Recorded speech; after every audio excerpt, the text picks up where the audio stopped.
Shalom, Salama, Siemi, Shalom. Greetings, my Israelite brothers and sisters around the world, whether you are of the bloodline or grafted in. So I took a few days off during the Labor Day weekend, and I went into the Labor Day weekend with a little bit of anxiousness. And that anxiousness was something that we all are going through. And that's, are we seeing the Most High move? And if the Most High is moving, how is he moving? Because here's the thing, everything that we're looking at and everything that we're seeing, we don't want to obviously be just running off at the mouth. And it's like, well, is God really doing this? Is the Most High really doing that? Is Yahweh really showing us? And it can be very uh it can be very emotionally draining.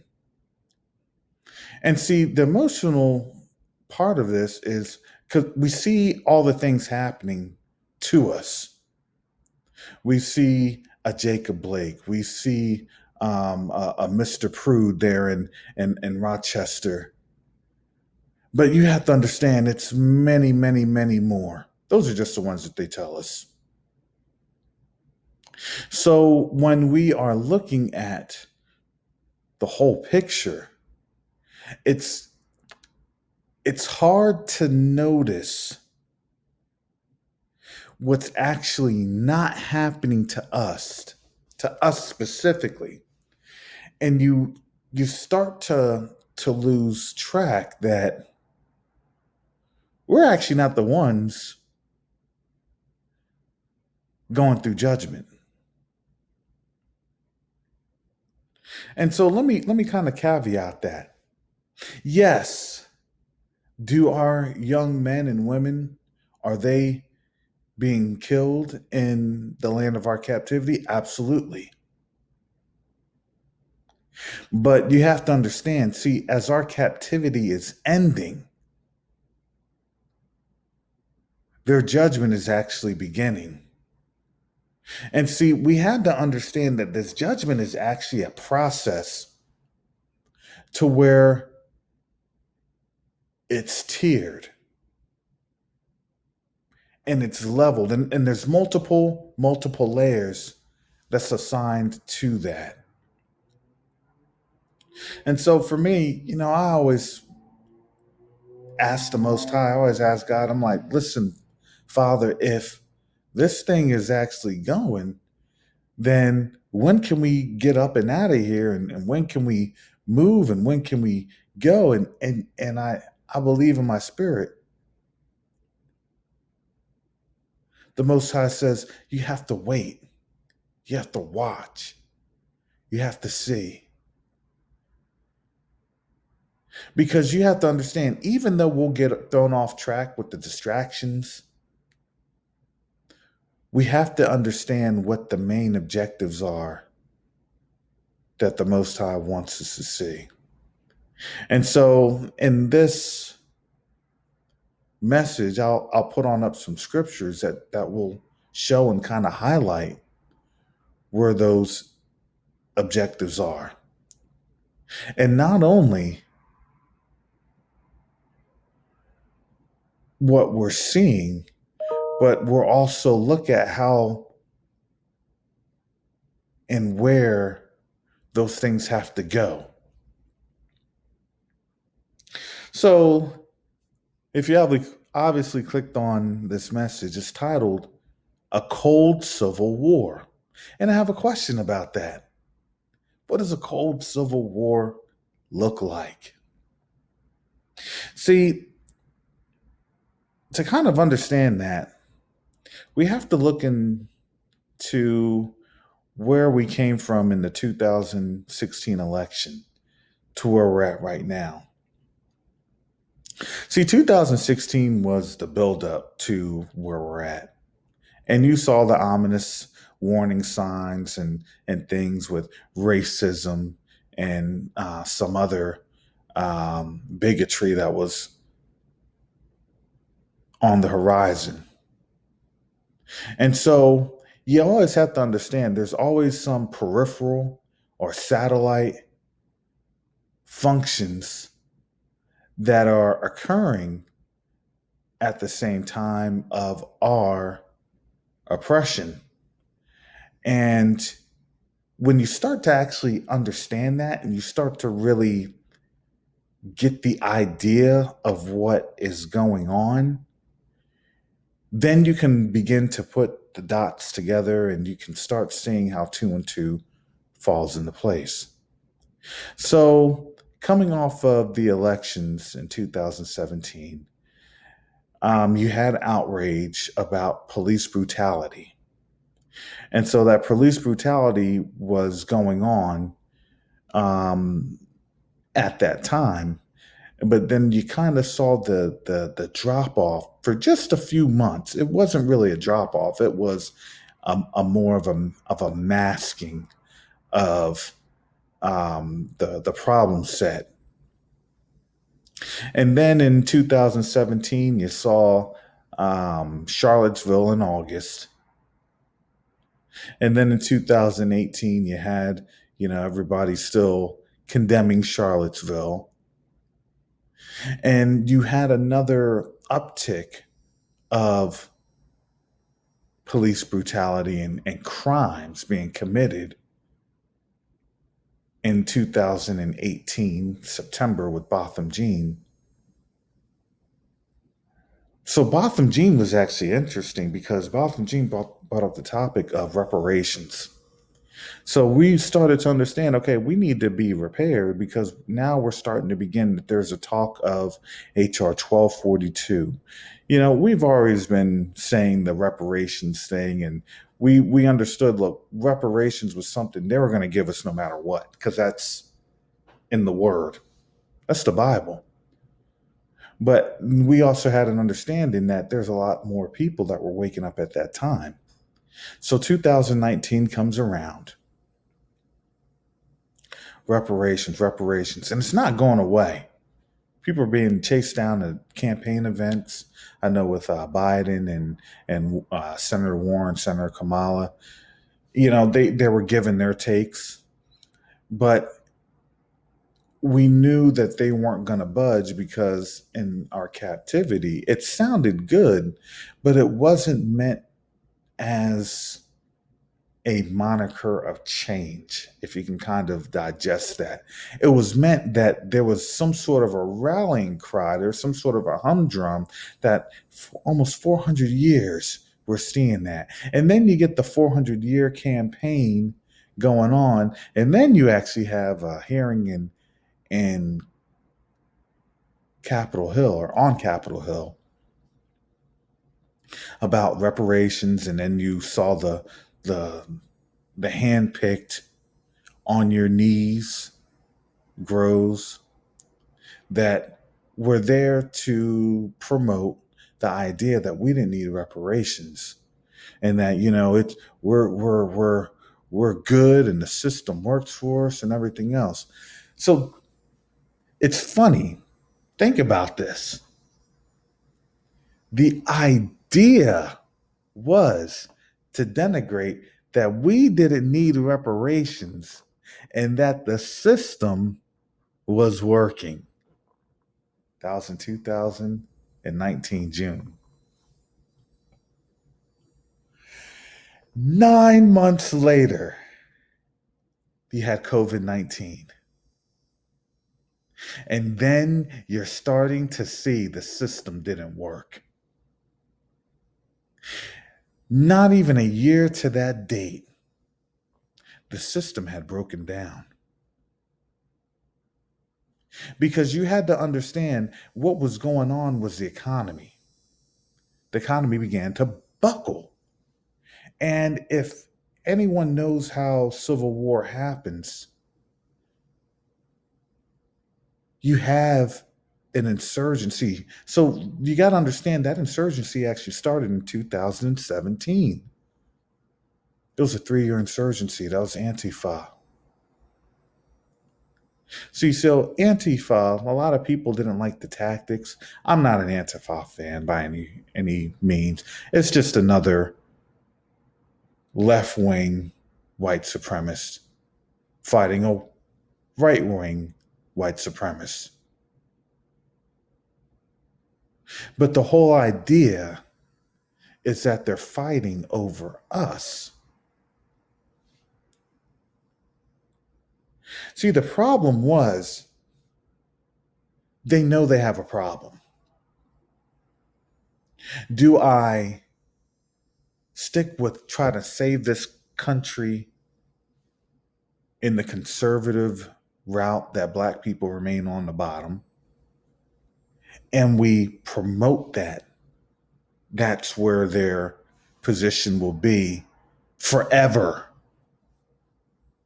Or do we, on the left wing model, say that, well, black people are advanced, and they're advanced to where they're at right now, and their advancement won't go anywhere else.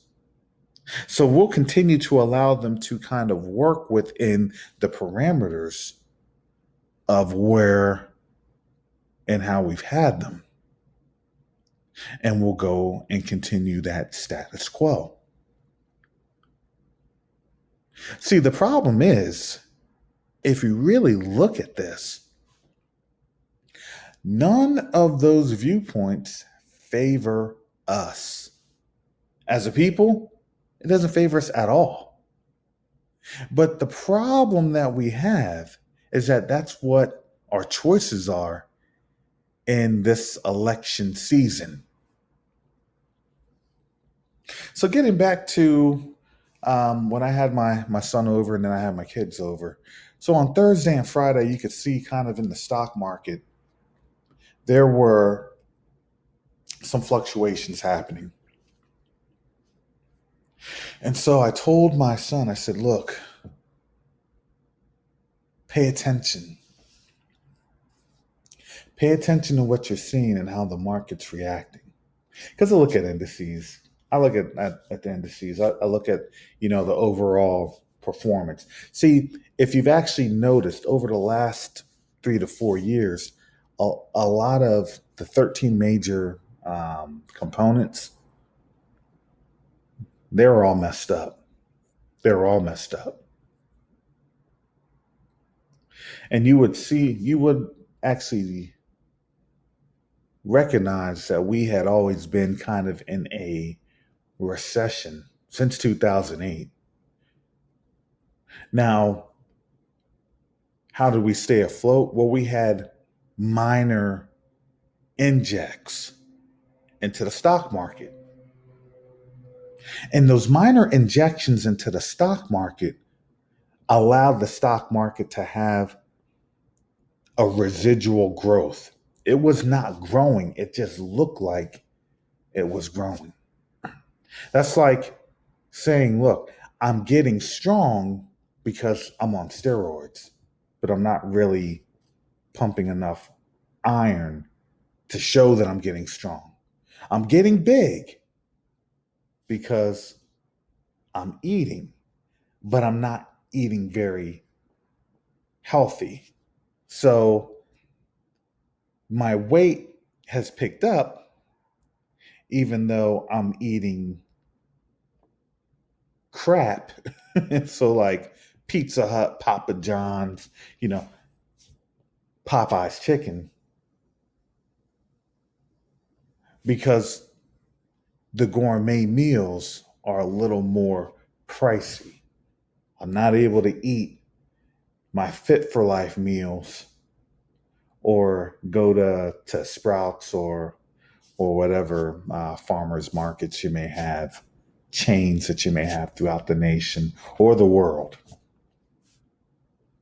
So these fundamentals began to show, and they began to be resonant and to resonate when COVID-19 happened. And so that process that COVID-19 brought, it just didn't shake people to the core with the amount of deaths and the sicknesses. It also showed that our economy was very weak and was always weakened.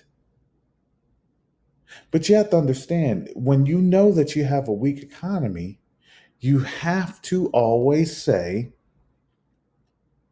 I'm strong. Everything's good.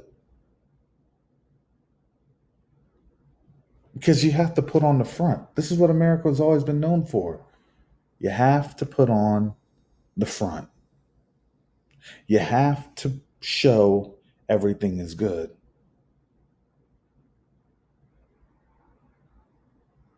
So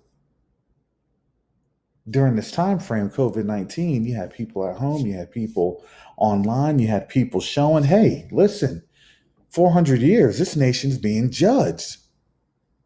This is what the Most High was saying. This nation's being judged 400 years. So you had a lot of people start to question themselves.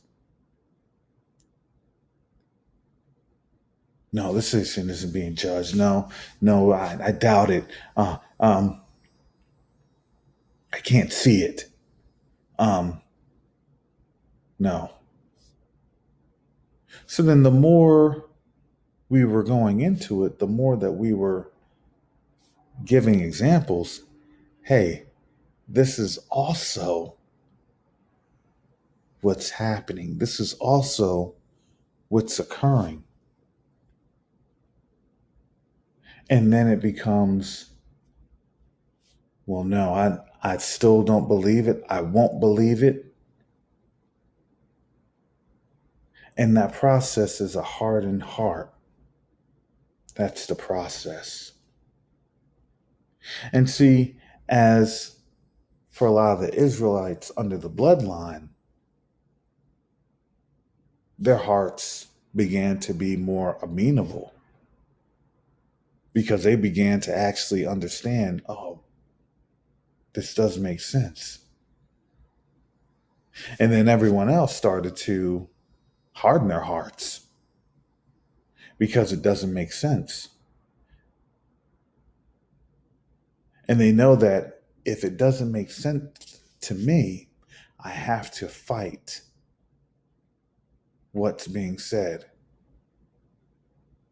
And see, we saw a polarization begin to happen even more and even more. And so, what happened with COVID-19, not only were people mad that their jobs and their economy was ruined, but they were also mad that at the same time, Black folks were saying, look, no tangibles, no vote. Pound cut the check. And then it was, well, no, we're going to get you a candidate that's going to, this is on the left, we're going to get you a candidate that's going to listen. And even on the right, you had some folks saying, well, Trump is he's going to pay us our reparations. And it's like, well, it's wishful thinking. And they knew it was wishful thinking because nobody in the media has even wanted to even allude to anything about reparations currently. But just as June was hitting, you had George Floyd, his murder being shown throughout the world. And we had said this, our community had said this, that George Floyd's murder wasn't about or systemic inequity or systemic racism. I said, that's what they're going to want you to believe for the time being. I said, you're going to have the greatest divide in this country because for those hearts that are hardened, they're not going to hardened to form anything cohesive. No, it was a hardened to where they manifested their plans as the left wing and right wing, using black people as the dividing line. So, they in the right wing personality was, especially in the alt right, black people can't have anything, black people can't do anything, and black people just need to continue to be in a servile manner. Alt left is black people need to fight our wars so we can get on top. In the end, it's going to be they wanted black people to fight. And so I know there's a lot of ministries on social media. We would be hitting the post and say, look, stay out of this mess. Stay out of it. Black Lives Matter does not want anything to do with Black lives. And so we actually saw when they did the campaign, and we realized that just what they did back in the 60s with the homosexual agenda and the homosexual campaign, the sexual revolution, or however they want to call that, that began to shape up and manifest with the trans movement. And it was different this time because the Most High had actually put it in about 90% of black people's hearts to say, that's not the issue. Have you noticed how that quickly dissipated? Have you noticed that they aren't really pushing the trans agenda anymore? So they tried to get that to work in June and July. They tried desperately, and it fell apart. And to be honest, I believe it fell apart when they had officially nominated Joe Biden for the presidential nominee, the Democratic presidential nominee. And see, that showed a majority of the black people then and there, okay, they were never going to do anything with us. Whatever dream, whatever vision we had of anything being healed in this country was never going to happen. So, not only that, but then they put in Kamala Harris, the senator from California, as the vice presidential nominee. And then we realize that, okay, as black people, it's over. That week, we actually came as a majority. We came as a majority. We said, well, no tangibles, no vote. And then the subsequent week, that following week, they had a big campaign of, black men need to get involved. And when black men said, look, we are involved. We are involved. We're saying no tangible, no vote. And then they said, well, we need black women. And black women said, yeah, we're involved too. No tangible, no vote. Cut the check. And so then they tried all of this political malarkey to do their best that they've done since 1619.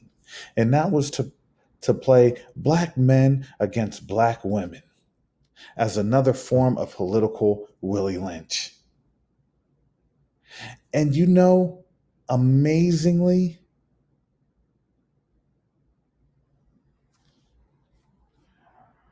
we said,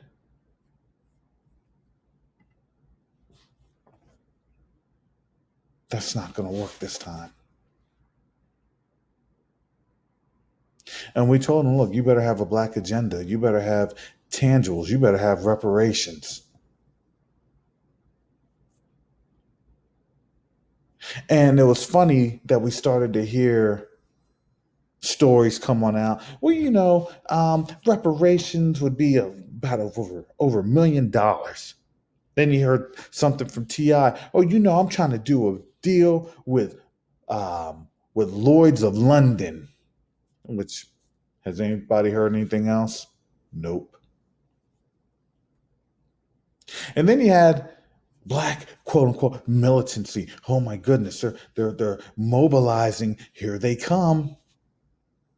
And then the only shots fired was friendly fire from discharged rounds.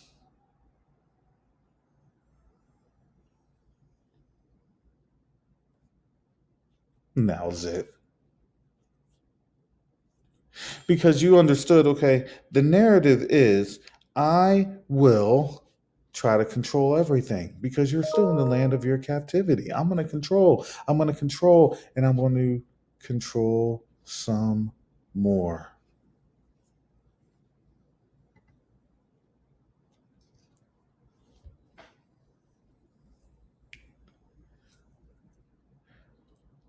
So what this leads us to was a cold civil war. The cold civil wars actually started with the marching, the protest. You actually saw the battle lines becoming formed because you had to understand that was actually the taunt to the right wing. And the right wing was mad because here's the thing. I know that it can't go back to being the same. Because why? Because black people won't allow it. I tried to get as many black folks that I could to come along with this, to go along with this, but they wouldn't do it. I was trying my best to get them to listen to our talking points from our black underlings,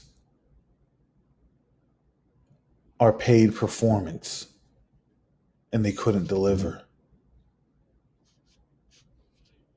And now what you're seeing is,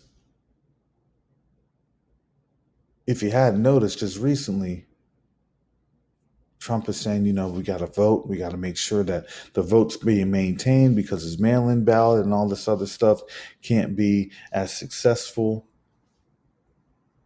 and as steady and secure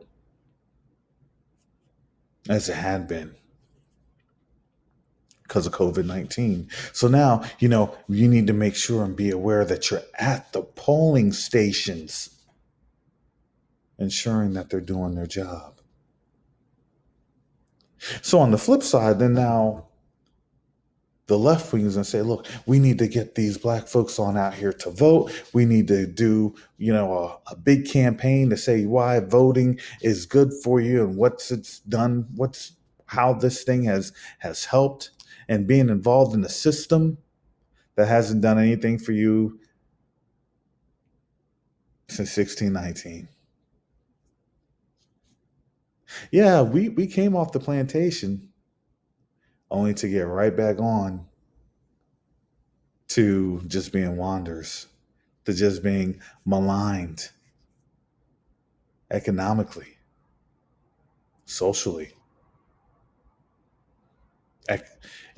All these things we had seen because our ancestors did it. Our forefathers, they came on out and they gathered themselves by the bootstraps, and then their towns and their cities and their communities got burned down to the ground because we were successful. And they didn't like it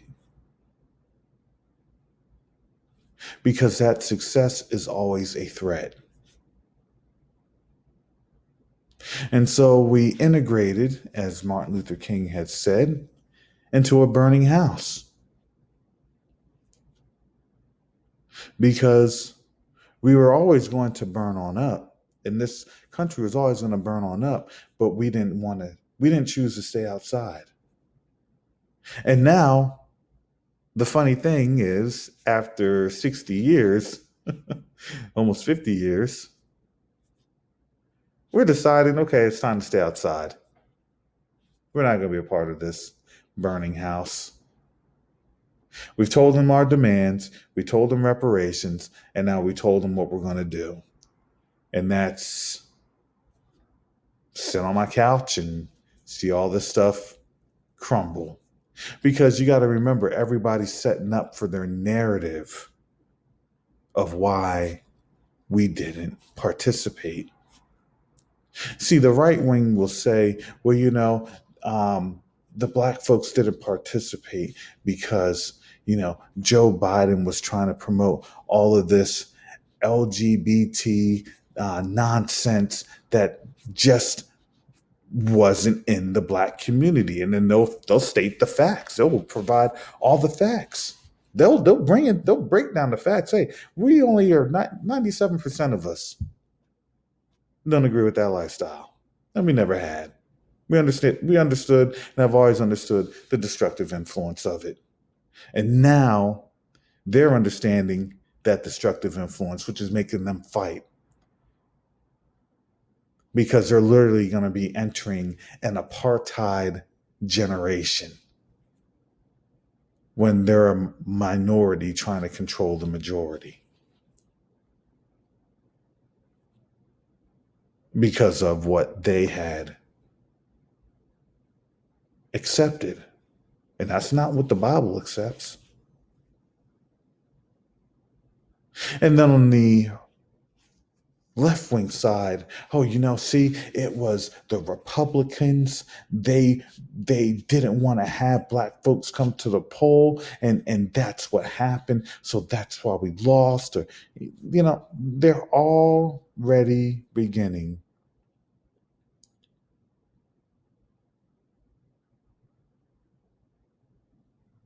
to create that narrative of the fight. My question, honestly, is I don't think we're actually even going to make it to the voting booths. And you can already hear the rhetoric being spouted from both sides of why this and that and that and this. It's of no consequence. Honestly, for me, it's of no consequence. Because I'm already resigned to, no matter what I've done, it hasn't done anything for me since I started voting 20 years ago.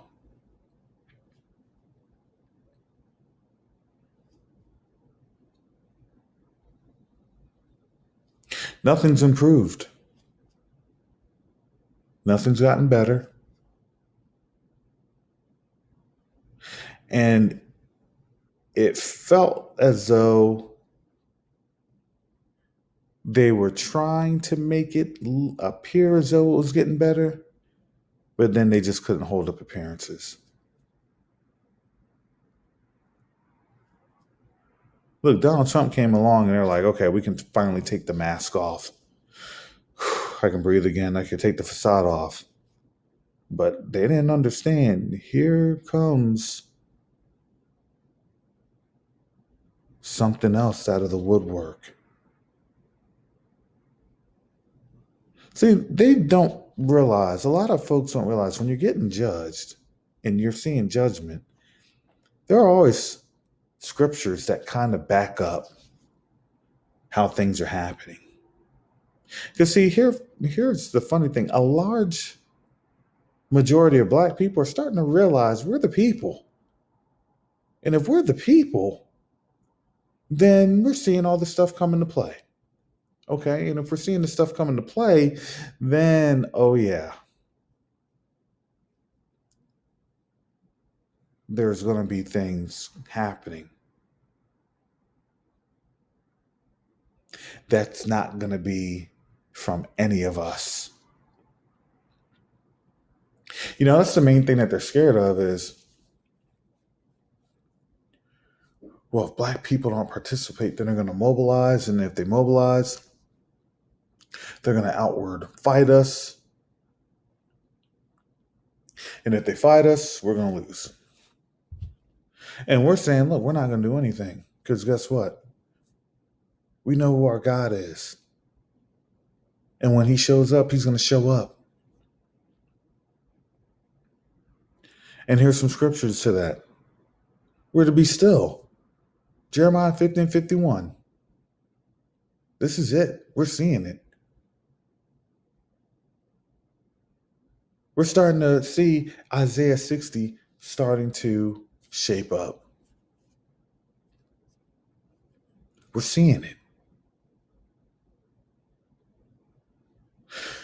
So for us, our main responsibility is to really just be patient and pray about everything. Yeah, do we want to go ahead and get on out there and do something that we think is in our power? That's really not in our power. See, we already know we're already outnumbered and outgunned. As I was speaking to Brother Christian today, we're in a situation that only God could take care of. And so it's our responsibility to just let God be God. Let the Most High be the Most High. And let him rescue us. Our responsibility is to actually just sit and watch. Because if you saw what happened to the first Exodus out of Mitzrayim, Egypt, you would notice that the Egyptians didn't have to face a revolt. The Egyptians didn't have to face a war. The Egyptians came against the Most High. And see, you have to understand with this greater Exodus, the Most High is actually now being a boa constrictor. Or what I'd like to actually say, he's cooking frogs. And see, as much as we want to just see the fire just start going, Most High said, we're not going to see any of that. But what I am going to do, I'm going to get them in the water, and I'm going to continue to turn on the heat and turn up the heat and turn up the heat and turn up the heat. And pretty soon they're going to be boiling. And by the time that they're boiling, you all are going to be leaving. And I'm going to make you all leave hearing the screams, hearing the pain, hearing the suffering. Because I have to show you what that judgment looks like.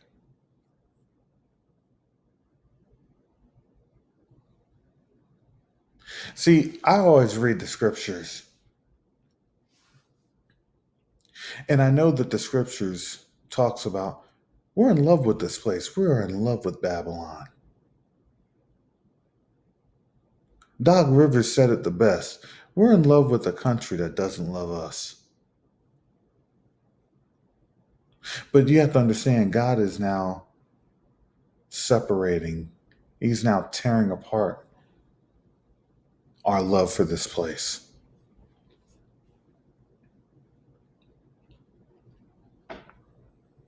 And so we're not surprised when we're seeing the Trump administration say all these things that's happening with just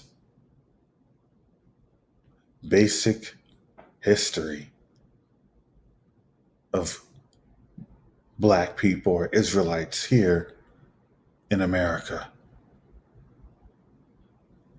Nothing to do with 1619, because I can't associate that. Oh, right after 1619, these judgments were hitting. So now, as these judgments are hitting, then guess what? Now, if these judgments are hitting, then it's almost time to go.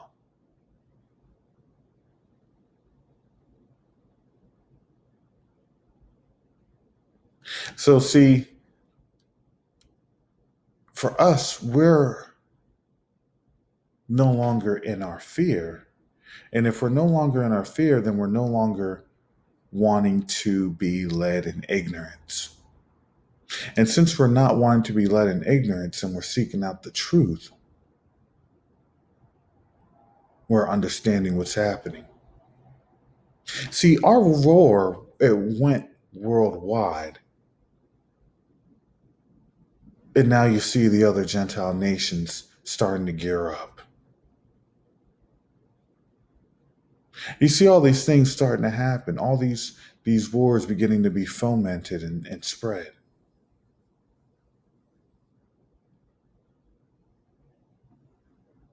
But you have to understand, we're here to see it and watch. Because the Most High is a brilliant chess player. And he's not just getting a few or some, he's getting a lot of people. He's getting a lot of people up on out of here.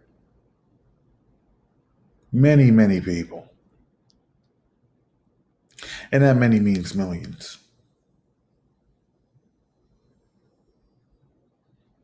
But you have to see, there has to be some things happening. And those things are going to be happening sooner, much sooner than later. So in all this, we have to be patient. We see it. I see it. But I know I have to be patient. We are going to all have financial toils. We're going to have physical toils, economic. But even though we bend, we're not going to break. The Most High is still God. He's still Yahuwah.